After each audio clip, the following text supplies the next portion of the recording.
வந்துடுது, விரிசல் வந்துடுது. தினந்தோறும் நீங்கள் தானே போட்டுட்டு இருக்கீங்க, ஊடகத்திலையும் பத்திரிகையிலையும். நேற்றைய தினம் கூட திரு கனிமொழி அவர்கள் போகிறாங்க, அங்கே போய் என்ன பண்ணுறாங்க, ராகுல் காந்தி சந்திக்கிறாங்க. ராகுல் காந்தி சந்தித்த பிறகு இதுக்காக சந்திக்கிறாங்க, எங்களை தான் சொன்னாங்க, எடப்பாடி பழனிசாமி டெல்லிக்கு அடிமைனாங்க. யார் அடிமை? நாங்கள் அடிமை இல்லை, திராவிட முன்னேற்ற கழகம் தான் அடிமை.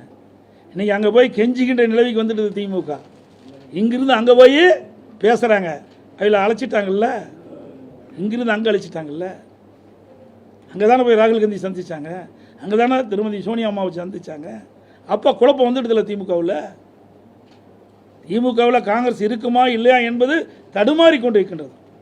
இன்றைக்கு காங்கிரஸ் கட்சியை சேர்ந்த நிர்வாகிகளும் சரி, திமுக கட்சியை சேர்ந்த நிர்வாகிகளும் சரி, தினந்தோறும் பத்திரிகையிலும் மாறி மாறி ஒருவருக்கொருவர் இன்றைக்கு தாக்கி கொண்டிருக்கிறார்கள். அதெல்லாம் பத்திரிகையிலும் ஊடகத்தில் வந்திருக்குது. இந்த பல நிலைமைக்கு போயிட்டு இருக்குமா இல்லைங்கிறது அது வேற விஷயம், அவர்களுக்கும் தெரியும். ஆனால் எங்களை பற்றி விமர்சனம் செய்தார்களோ, அண்ணா திமுக ஆஃபீஸ் டெல்லி அமித்ஷா அலுவலகத்துக்கு பக்கத்தில் இருக்கிறாங்க. இப்போ திமுக அலுவலகம் தான் டெல்லிக்கு போயிட்டு, அண்ணா திமுக அலுவலகம் இல்லை.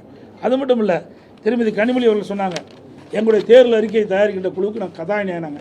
எந்த படத்தில் நடித்தாங்களோ தெரியல, கதாநாயகியா. 4 ஒரு பாகம் கூட நிறைவேற்ற முடியல. நான் தான் நிறைய சொன்னேன், இவர் திராவிட முன்னேற்ற கழக தேர்தல் அறிக்கையை தயாரித்துக்குள்ள திருமதி கனிமொழி தான் தயாரித்து கொடுத்தாங்க. ஏன் நிறைவேற்றலை? இது வரைக்கும் நிறைவேற்றவே முடியல. நேற்றைய தினம் கூட திரு ஸ்டாலின் அவர்கள் தஞ்சைக்கு போகும்போது ஒரு நிகழ்ச்சியில் போகும்போது விவசாயிகள்லாம் போராட்டம் பண்ணி கைது பண்ணுற நிலைக்கு போயிட்டாங்க. நீங்கள் போய் மக்களை சந்திக்க முடியல, கொடுக்கப்பட்ட வாக்குறுதி நிறைவேற்ற முடியல.